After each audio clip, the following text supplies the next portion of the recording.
Hello and thanks for watching. In this video we're looking at F-Zero GP Legend, the second handheld game released in the series. It was released here in the UK in 2004. Now, it was released on the Game Boy Advance. But as with my maximum velocity video, I would recommend that you play this on one of the Nintendo DS handhelds, as the screen quality is so much better than the original Game Boy Advance. This is being played on a Nintendo DS Lite.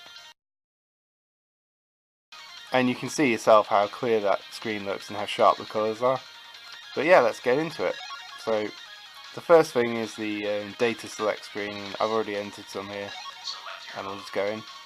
And we've got Story, Grand Prix, Options and Link. And as we play the game, we'll unlock Training Mode and also Time Attack Mode. We'll have a look at Grand Prix first to get an idea of the game.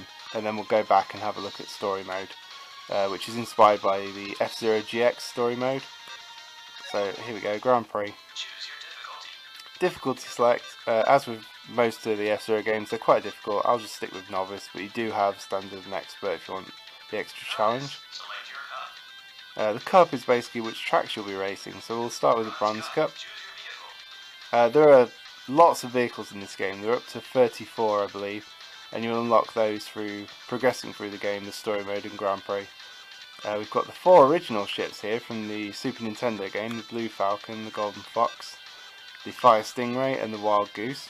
And then you have the, what's this called, the Dragon Bird, and that's Rick Wheeler's ship, and he's the guy from the Story Mode. And also, a little known fact is that this game is actually based on an anime series. There are some clips on YouTube and stuff. In fact, I'll try and put a little clip in here right now.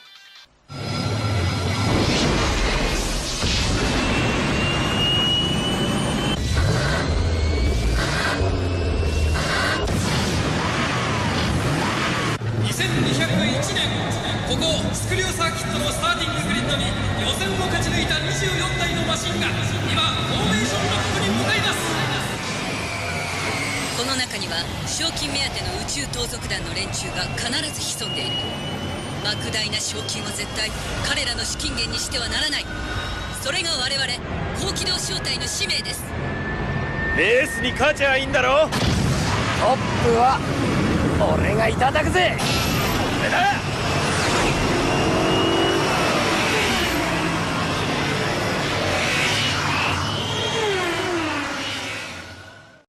So yeah, that's what that looks like. Check it out if you want to have a look at more of that stuff, I guess. It's available on YouTube and stuff. I'm going to go with the Blue Falcon. It's a classic. Captain Falcon's a classic. And I think, can you change any of the... No, that's just telling you the details of the ship there. We've got body, boost and grip stats, and they all have different stats, and we'll get on with this. Mute City, a classic. Here we go, this is what I was thinking of. You can change your settings here, your acceleration and your top speed. And that'll obviously affect the handling of the ship as you play the game. So yeah, you can probably see straight away, if you're familiar with the series, it's very similar to the Super Nintendo game, or F-Zero Maximum Velocity, in that it's the Mode 7 style graphics from the Super Nintendo game.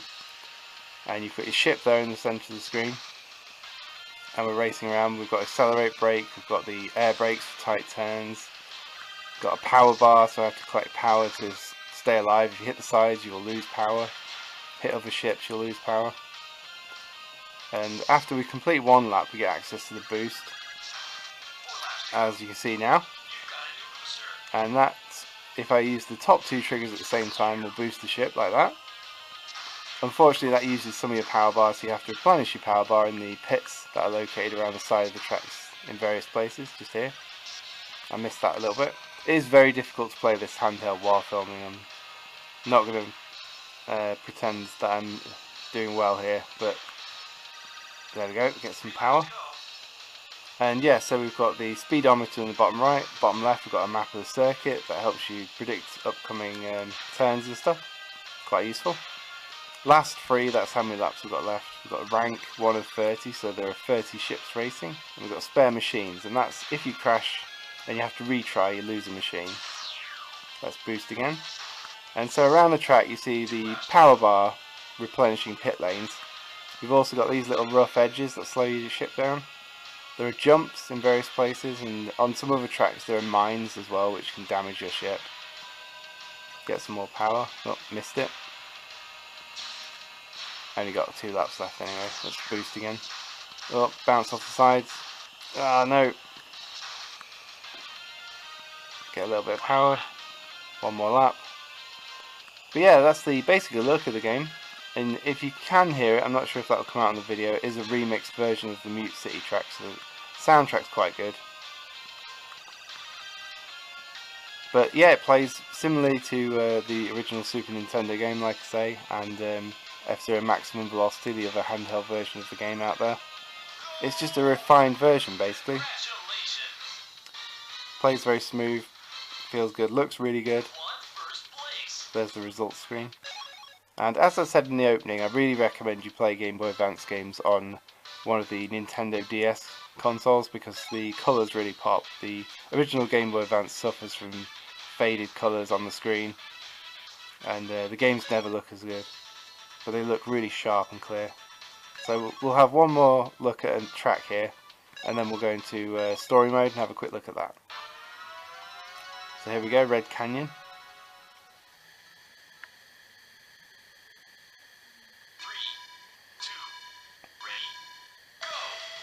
So another move is if you double tap the air brakes, your ship will sideswipe. There you go, you can see that. You get that little ring appear around the ship showing you that you've pulled it off. And that's good for just bashing the opponents and stuff. And that's based on some of the moves from F-Zero X and F-Zero GX, and they've moved them over to the handheld games.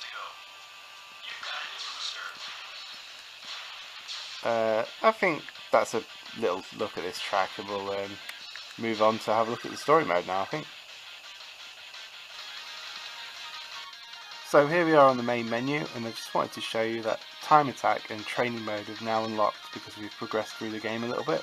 So Training, you're just picking a track and practicing it, and Time Attack, you're racing against the clock and setting times. But we're going to have a look at story mode quickly. So you can see there's 8 slots there. We've got Rick Wheeler, the new character that I mentioned, unlocked. And you have 4 or 5 events with each character, and then you unlock the next one. And also this is how you progress through the game and unlock ships and stuff like that. So here we go, Mute City is the first event. And we get these little cutscenes in between each of the events, very similar to the F-Zero GX storyline mode.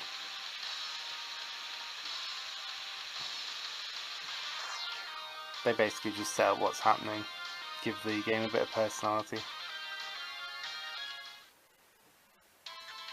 And you can see on the little track diagram there that it's not really a circuit or a traditional track, it's more of a route that you follow, just one route, and you have to beat this guy to progress.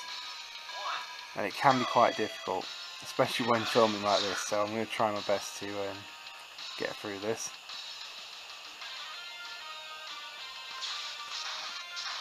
But yeah, having the story mode, it's just a bit more content, a bit more stuff to do in the game, so it's quite nice that it's there.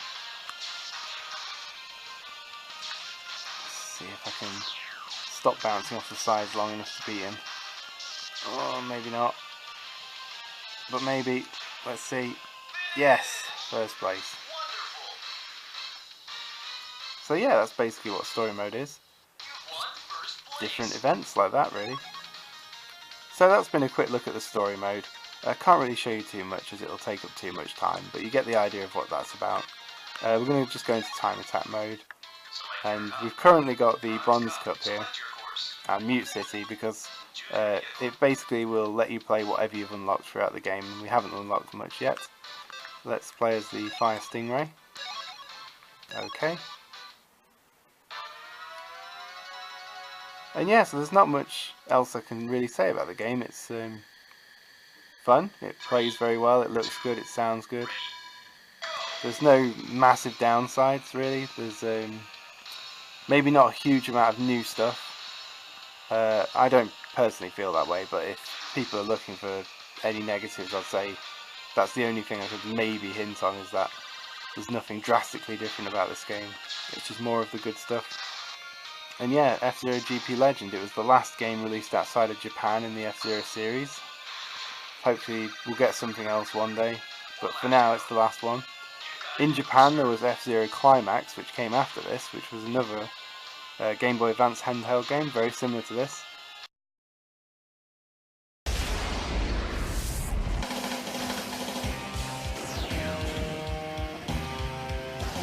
宇宙最速の称号をかけた熾烈なデッドヒート F0 グランプリ。頂点を目指し個性的なパイロットたちが繰り広げる熱いバトル。因縁のライバル対決がよみがえる。新しく加わったアクションでライバルたちを蹴散らせ。 It was very similar to this. It had a course editor in it and stuff. It would have been quite cool to see that outside of Japan, but they never released it for whatever reason. But yeah, this has been a look at F-Zero GP Legend. I hope you've enjoyed having a look at it with me. This series of videos has been a look at the F-Zero games in general. I've enjoyed having a bit of a look at them. I'm not familiar with them that much, so it's been quite fun having a look. There are some links in the descriptions to the playlist, and also to my videos on Wipeout and Extreme G, other futuristic racing games. So have a look at those if you like, and yeah, thank you very much for watching.